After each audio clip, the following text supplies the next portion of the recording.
Et si je vous disais qu'une nuit d'octobre, à l'hôpital Saint-Louis à Paris, la vie d'un médecin naté de 45 ans a été bouleversée par 3 mots murmurés par un patient mourant? Des mots que ce même patient jurait n'avoir jamais prononcés? Vous êtes-vous déjà demandé pourquoi certaines personnes perdent la foi et d'autres la retrouvent dans les moments les plus inattendus? Vous êtes-vous déjà demandé s'il existait quelque chose au-delà de ce que nos yeux peuvent voir, au-delà de ce que la science peut expliquer? Peut-être êtes-vous comme le docteur Pierre Dubois, quelqu'un qui a cru un jour, mais la vie vous a appris à douter. Ou peut-être n'avez-vous jamais cru en quoi que ce soit au-delà de ce qui peut être prouvé, mesuré et expliqué. L'histoire que je vais vous raconter aujourd'hui est vraie. Elle raconte l'histoire d'un scientifique qui a découvert que tout dans la vie ne s'explique pas par des équations ou des diagnostics. Et peut-être qu'à la fin de ce récit, vous aussi vous remettrez en question vos propres certitudes.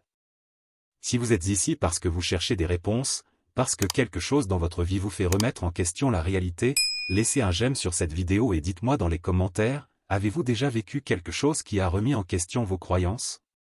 Partons ensemble sur ce chemin. Et n'oubliez pas de vous abonner à la chaîne pour découvrir d'autres histoires touchantes. Pierre Dubois, 45 ans, est chirurgien cardiovasculaire au célèbre hôpital Saint-Louis de Paris. 15 ans de carrière impeccable, plus de 2000 interventions réussies à son actif. Pour ses collègues, Pierre incarnait l'excellence médicale. Pour lui-même, il était simplement un homme qui ne faisait confiance qu'à ce qu'il pouvait voir, toucher et goûter. Mais il n'en a pas toujours été ainsi. Pierre a grandi dans une famille catholique traditionnelle à Lyon. Il passait tous ses dimanches à l'église Saint-Nizier et tous ses soirs à prier avec sa mère, Charlotte. À 8 ans, il voulait être prêtre. À 15 ans, il a dit à sa mère qu'il voulait être médecin pour « guérir comme Jésus guérissait ». Tout a basculé un soir d'hiver 1998. Pierre avait 20 ans et était en 2e année de médecine. Ses parents revenaient d'un pèlerinage à Lourdes lorsqu'un conducteur ivre a percuté leur voiture de plein fouet. Charlotte est décédée sur le coup. Son père, Jean-Baptiste, est resté dans le coma pendant 3 mois avant de décéder également. Pierre passa des mois à genoux dans les églises, implorant un miracle qui ne se produisit jamais. Si Dieu existe, s'écria-t-il une nuit dans la cathédrale vide, pourquoi a-t-il enlevé les 2 personnes qu'il aimait le plus? Cette nuit-là, Pierre rangea sa foi dans un tiroir qu'il jura de ne plus jamais ouvrir. 25 ans plus tard, le docteur Pierre Dubois était devenu exactement ce qu'il avait choisi de croire, un homme de science pure. Chaque battement de cœur qu'il entendait avait une explication physiologique. Chaque vie qu'il sauvait était le fruit de ses connaissances, de sa technique et de sa précision chirurgicale. Dans son appartement de Montmartre, pas de crucifix ni de Bible. Juste des livres de médecine, des revues scientifiques et une photo de ses parents, seul souvenir de son passé religieux. Pierre vivait seul, entretenait quelques relations superficielles, mais rien qui n'exigeât de lui plus que ce que sa carrière exigeait déjà. À ses résidents, il disait toujours, la médecine est une science exacte. Il n'y a pas de place pour la superstition ni pour les espoirs creux. Il y a le diagnostic, le traitement et les résultats. Tout le reste n'est que fantasme pour consoler ceux qui ne comprennent pas le fonctionnement réel du corps humain. Pierre était devenu une figure emblématique de la chirurgie cardiovasculaire, non seulement à Paris, mais dans toute la France. Ses techniques étaient étudiées dans les universités et ses articles publiés dans les revues médicales les plus prestigieuses. Il avait mis au point une procédure innovante pour les chirurgies de la valve mitrale, augmentant les chances de succès de 30%. Pour Pierre, c'était le seul « miracle » qui existait, un savoir appliqué avec précision. Mais c'est dans les moments les plus difficiles que sa philosophie a été véritablement mise à l'épreuve. Lorsqu'il a dû annoncer des diagnostics de fin de vie, Pierre s'est montré direct mais doux. « Madame Lefebvre, votre état est irréversible. Nous disposons de médicaments qui peuvent contrôler la douleur et améliorer la qualité de vos derniers mois. » Il n'a jamais offert de faux espoirs, jamais parlé de miracle. Combien de fois des proches désespérés vous ont-ils demandé de « prier avec eux » pour leurs proches? Pierre répondait toujours avec douceur mais fermeté, « Madame, je ne peux pas prier pour quelque chose en quoi je ne crois pas. Mais je peux vous promettre que je ferai tout mon possible pour sauver votre mari. Et cela, je vous l'assure, vaut bien plus que n'importe quelle prière. » Ces nuits étaient remplies d'études, de recherches et d'analyses cas complexes. Pierre trouvait du réconfort dans la prévisibilité de la science. Tension artérielle, rythme cardiaque, taux d'oxygène, tout était quantifiable, tout était explicable. Il avait bâti une vie où l'inexplicable n'avait pas sa place. Ses collègues l'invitaient fréquemment à des dîners, des fêtes et des réunions de famille. Pierre déclinait généralement. « J'ai un devoir à terminer, je dois réviser des examens, je dois me faire opérer demain matin. » La vérité était plus simple, Pierre avait appris que les relations profondes exigeaient de la vulnérabilité, et que la vulnérabilité impliquait la possibilité d'une perte. Et la perte était une chose qu'il avait résolu de ne plus jamais accepter. Une fois par an, à l'anniversaire de la mort de ses parents, Pierre se rendait au cimetière du Père-Lachaise. Il ne priait jamais, ne leur adressait jamais la parole. Il déposait simplement des fleurs blanches et restait silencieux pendant exactement 10 minutes. C'était sa seule concession au passé, sa seule permission d'éprouver autre chose qu'une satisfaction professionnelle. 15 octobre 2024. Un mardi pluvieux à Paris. Pierre terminait une garde de 18 heures lorsqu'il reçut l'appel qui allait changer sa vie à jamais. La journée avait été particulièrement difficile. 3 opérations complexes, une réunion avec la famille d'un patient décédé, et la nécessité de revoir les dossiers de la semaine suivante. Pierre sirotait son 4e café de la journée lorsque le téléphone sonna. « Pierre, j'ai besoin de toi immédiatement. On a un policier blessé par balle, avec un poumon droit perforé, une hémorragie interne massive. Il perd beaucoup de sang. » Pierre reconnut l'urgence dans la voix du docteur Lambert, le chef des urgences. Dans ces cas-là, chaque seconde était une question de vie ou de mort. En 15 ans de carrière, il avait répondu à des centaines d'appels de ce genre, mais quelque chose dans cette voix sonnait différemment. Plus désespéré. Tandis qu'il courait dans les couloirs familiers, Pierre organisait déjà mentalement les procédures. Une hémorragie interne massive signifiait qu'il ne restait que quelques minutes avant que la perte de sang ne devienne irréversible.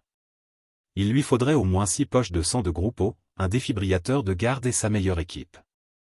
En arrivant aux urgences, Pierre a immédiatement pris conscience de la gravité de la situation.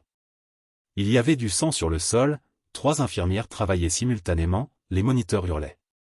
Au centre de l'incident se trouvait un homme en uniforme bleu marine de la police nationale, inconscient, pâle comme un linge. Capitaine Marc Rousseau, 38 ans, marié, père de jumelles de 6 ans, explique Sophie, l'infirmière en chef. Abattu lors d'une opération dans le 18e arrondissement. 2 coups de feu bien placés, celui qui a fait ça savait tirer. Les chiffres affichés sur les moniteurs révélaient une situation sombre. Tension artérielle à 60/40e et en baisse, fréquence cardiaque à 140 battements par minute, saturation en oxygène à 85%. Pierre avait déjà vu des patients dans cet état. Rares étaient ceux qui survivaient. 2 injections. L'une a perforé le poumon droit, l'autre est logée près du cœur. La tension chute. Combien d'unités de sang avons-nous? 4 unités, docteur. Mais à en juger par la vitesse du saignement. Ce ne sera pas suffisant. Préparez le bloc opératoire, on opère. Alors qu'il se dirigeait vers la salle d'opération, Pierre observa Marc de plus près. Même inconscient, son visage exprimait sa détermination. Ses mains, malgré leurs blessures, étaient toujours crispées, comme s'il tenait quelque chose d'important. Pierre ouvrit doucement les mains du policier et trouva une petite médaille de la Vierge Marie tachée de sang. L'espace d'un instant, un souvenir lointain lui traversa l'esprit, sa mère possédait une médaille identique. « Garde ça pour lui, dit Pierre à Sophie, mais quelque chose le fit hésiter, et il finit par mettre la médaille dans sa propre poche, sans savoir exactement pourquoi. Les portes du bloc opératoire s'ouvrirent comme les vannes d'un barrage. Pierre les avait franchies des milliers de fois, mais ce soir-là, quelque chose était différent. Il y avait dans l'air une tension qu'il ne parvenait pas à expliquer, comme si l'hôpital lui-même retenait son souffle. Avant de commencer, Pierre fit quelque chose qu'il n'avait pas fait depuis des années, il observa le ciel nocturne parisien par la fenêtre du bloc opératoire. De lourds nuages masquaient les étoiles, et la pluie s'abattait sur la vitre avec une intensité croissante. C'était comme si même la météo conspirait contre la vie de l'homme devant lui. Pierre avait pratiqué des milliers d'opérations, mais il n'avait jamais été confronté à un cas aussi complexe. Marc avait perdu plus de 40% de son sang, ses blessures étaient plus graves que ne l'avaient indiqué les premiers scanners, et pire encore, la balle près de son cœur s'était déplacée. « Mon Dieu !» murmura Thomas, l'anesthésiste, en regardant les nouvelles images. La balle a bougé de 3 cm depuis son arrivée aux urgences. Elle touche presque l'aorte. Pierre analysa les images avec une inquiétude croissante. En 15 ans de carrière, il n'avait vu que 2 cas similaires. Aucun des deux patients n'avait survécu. La pression continue de baisser. Sophie, encore une unité de sang. Thomas, comment est l'oxygénation? Critique, Pierre. Le poumon droit est presque complètement affaissé.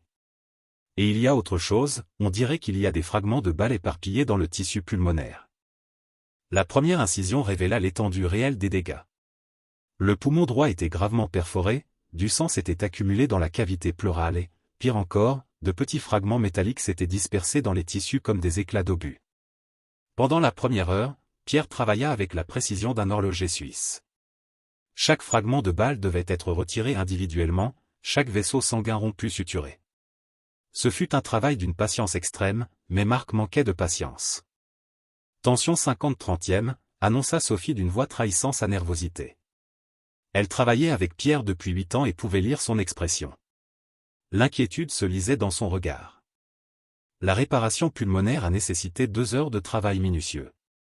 Pierre a utilisé des techniques perfectionnées au fil des ans, mais jamais sur un cas aussi grave. Chaque suture était une petite victoire, chaque vaisseau réparait une bataille gagnée contre le temps. Mais le véritable défi restait à venir.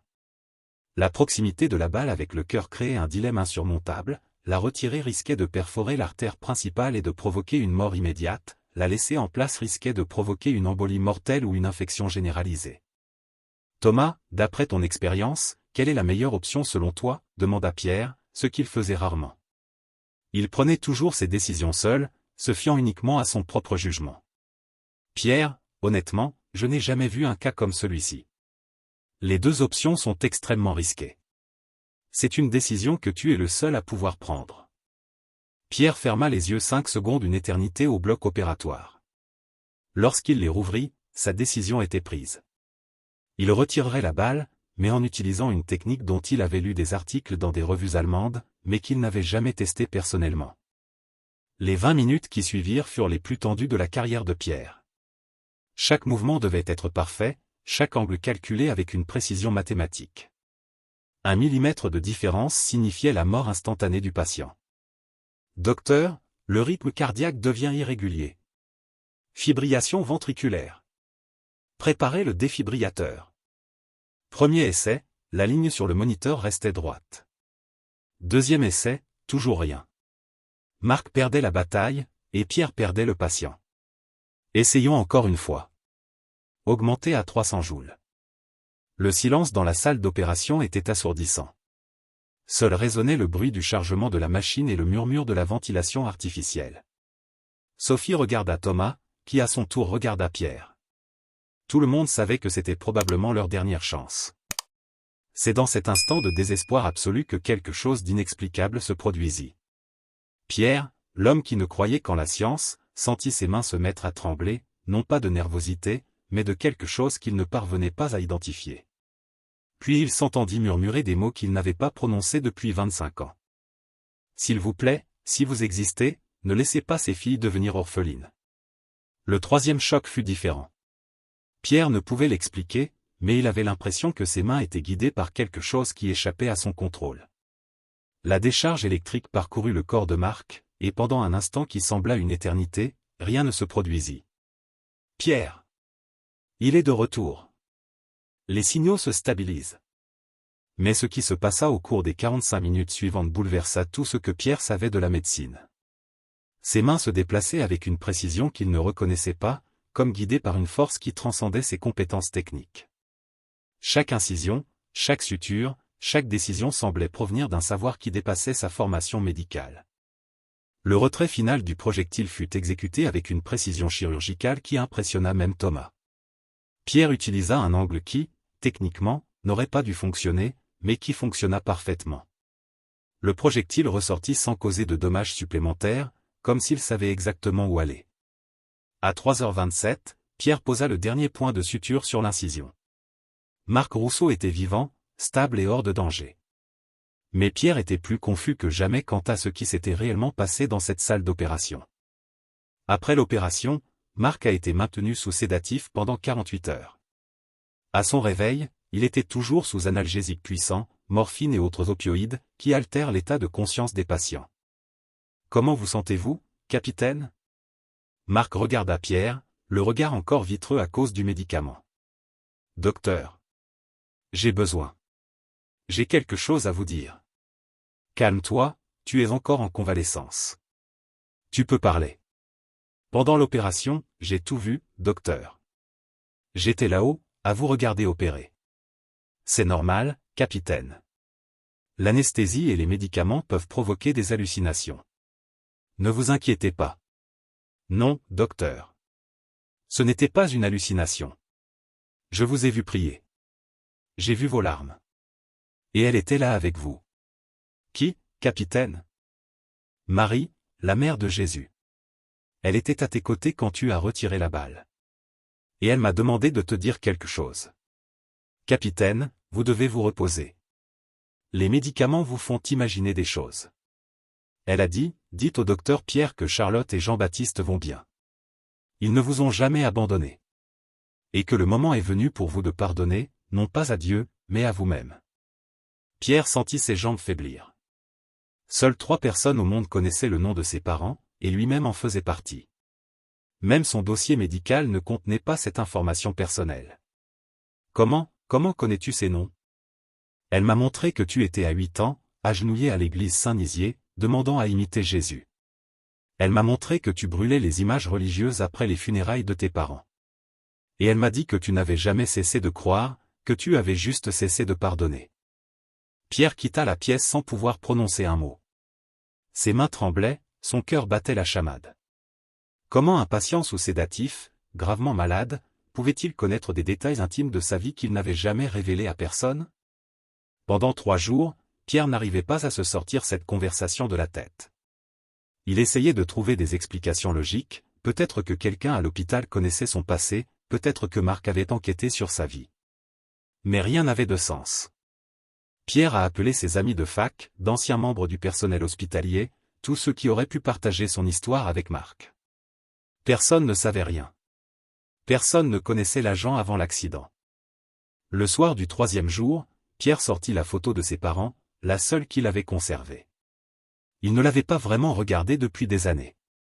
Charlotte souriait, Jean-Baptiste la tenait dans ses bras. Tous deux portaient les vêtements qu'ils avaient portés le jour du pèlerinage à Lourdes. Pierre se souvenait de la dernière prière qu'il avait dite avec sa mère, la veille du voyage, que Dieu protège notre famille et nous garde toujours unis, même si la vie nous sépare. À l'époque, ce n'était qu'une prière de routine. Maintenant, chaque mot résonnait dans son esprit. Le 4e jour, Pierre décida d'affronter Marc. Il avait besoin de réponses, il avait besoin de comprendre comment cela était possible. Bonjour, capitaine. Comment vous sentez-vous? Marc sourit en voyant Pierre. Beaucoup mieux, docteur. Grâce à Dieu et à votre habileté, je serai à la maison avec Emma et Léa dans quelques jours. Capitaine. J'aimerais parler de notre dernière conversation. De ce que vous m'avez dit. Quelle conversation, docteur? Pardonnez-moi, mais j'étais sous sédatif les premiers jours. Je ne me souviens presque de rien de ce que vous avez dit. Tu m'as parlé de, pendant l'opération, tu as dit que tu avais vu Maria, qu'elle t'avait donné un message pour moi. Docteur, je suis désolé, mais je ne me souviens de rien. J'étais inconscient pendant toute l'opération et, les premiers jours, j'étais sous traitement médicamenteux intensif. Si j'ai parlé de Maria ou des messages, c'était sans doute un délire provoqué par les médicaments. Vous avez mentionné des noms? Charlotte et Jean-Baptiste. Je ne connais pas ces gens, docteur. Qui sont-ils? Pierre observait attentivement le regard de Marc. Il n'y avait aucune prétention, aucun secret caché. Le policier ne se souvenait vraiment de rien de ce qu'il avait dit. C'était comme si quelqu'un d'autre avait parlé à travers lui. Docteur, puis-je vous dire quelque chose? Quoi que j'aie pu dire sous traitement, je sais que vous m'avez sauvé. Et je sais que c'était bien plus que des médicaments. Cette opération avait quelque chose de spécial. Je l'ai ressenti, même inconscient. Que veux-tu dire? Je ne suis pas très croyant, mais ma femme l'est. Elle m'a dit qu'elle avait prié toute la nuit et qu'elle avait ressenti une étrange paix à 3h27 du matin, exactement à l'heure où tu as terminé l'opération. Elle a dit qu'elle avait su à ce moment-là que j'irais bien. Pierre quitta l'hôpital avec plus de questions que de réponses. Mais une certitude grandissait en lui, il avait vécu quelque chose que sa science ne pouvait expliquer. Le samedi suivant, Pierre fit quelque chose qu'il n'avait pas fait depuis 25 ans, il entra dans une église. Non pas la cathédrale touristique de Paris, mais la petite église Saint-Nizier de Lyon, où il priait avec sa mère. Pierre n'a pas prié longuement. Il a juste murmuré, « Si tu vas vraiment bien, si tu ne m'as jamais abandonné, aide-moi à comprendre. Aide-moi à pardonner, surtout à moi-même. » De retour à l'hôpital, quelque chose avait changé chez Pierre. Il était toujours le même excellent médecin, mais il écoutait différemment les membres de sa famille qui demandaient à prier. Il ne se joignait pas aux prières, mais les respectait et offrait même une minute de silence. « Madame Roux, techniquement, votre opération a été un succès total. Mais j'ai récemment appris que la médecine est une affaire de corps, et que parfois, la guérison comporte d'autres dimensions que je ne peux contrôler. Si votre foi vous fortifie, cela fait aussi partie de votre traitement. » Pierre n'est pas devenu religieux du jour au lendemain. Mais il a commencé à accepter que l'univers était peut-être plus vaste et plus mystérieux que sa science ne pouvait l'appréhender. Et que peut-être, juste peut-être, l'amour était une force aussi réelle que la gravité, mais impossible à mesurer. 6 mois plus tard, Pierre reçut une invitation. Marc Rousseau était décoré pour sa bravoure et il souhaitait que son médecin soit présent. « Je suis ici aujourd'hui uniquement grâce à 2 miracles, l'habileté exceptionnelle du docteur Pierre Dubois et quelque chose de plus grand que nous deux qui a guidé ses mains cette nuit-là. » Après la cérémonie, Marc s'est approché de Pierre. « Docteur, je ne me souviens toujours pas de ce que j'ai dit les premiers jours. Mais ma femme m'a dit quelque chose d'intéressant. » Qu'est-ce que c'était? Le jour de l'opération, elle priait dans la chapelle de l'hôpital. Une dame âgée s'est approchée et lui a dit, « Ne t'inquiète pas, ma fille. Charlotte et Jean-Baptiste s'occupent de ton mari et du médecin. » Lorsque Claire a demandé qui c'était, la dame âgée avait disparu. Pierre sourit. Il n'en était pas tout à fait sûr, il ne s'était pas converti de façon spectaculaire. Mais il avait retrouvé quelque chose qu'il avait perdu 25 ans plus tôt, la capacité d'embrasser le mystère, de vivre avec des questions sans réponse, de permettre à l'amour de transcender la logique. L'histoire du docteur Pierre Dubois nous enseigne que parfois, les plus grandes vérités ne se révèlent pas lorsque nous possédons toutes les réponses, mais lorsque nous apprenons à poser les bonnes questions. Science et foi ne sont pas forcément ennemis, mais peuvent être des manières différentes de comprendre le même mystère infini de l'existence. Et vous? Quelles questions évitez-vous de poser? Quel mystère de votre vie mérite d'être approfondi? Partagez votre avis sur cette histoire dans les commentaires. Si elle vous a touché, n'hésitez pas à l'aimer et à la partager avec quelqu'un qui a besoin d'entendre qu'il n'est jamais trop tard pour recommencer, pour pardonner et pour s'ouvrir à l'impossible. Abonnez-vous à la chaîne pour découvrir d'autres histoires de transformation, de miracles, d'espoir et de mystère. À bientôt pour votre prochain voyage.